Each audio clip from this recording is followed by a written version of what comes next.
Praise the lord. मसीह यीशु के अज़ीम जलाली पुरफज़ल नाम में आप सबों की सलामती हो। खुदावन आप सबों को बहुत बरकत दे।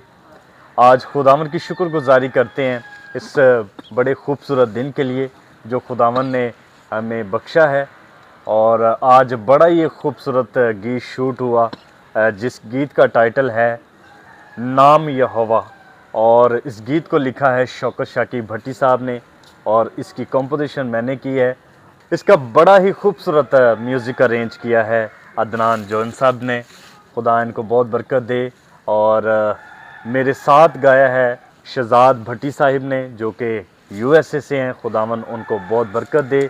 और इस गीत का जो एक्ट किया है वो शहजाद सोहतरा साहब ने किया है। बेशक ये बहुत खूबसूरत गीत है और बड़े ही खूबसूरत तरीके से मेरे प्यारे भाई इस्माइल फिदा साहब ने इसको कंपोज किया है। Thank you. और इसके लिरिक्स जो हैं शौकत शाकिब भट्टी साहब के बहुत ही खूबसूरत लिरिक्स।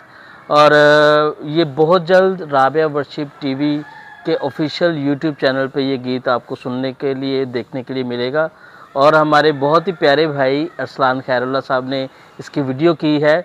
और मुझे उम्मीद है और मेरा ईमान है कि इस गीत को सुन के देख के आप ज़रूर बरकत पाएंगे। Thank you.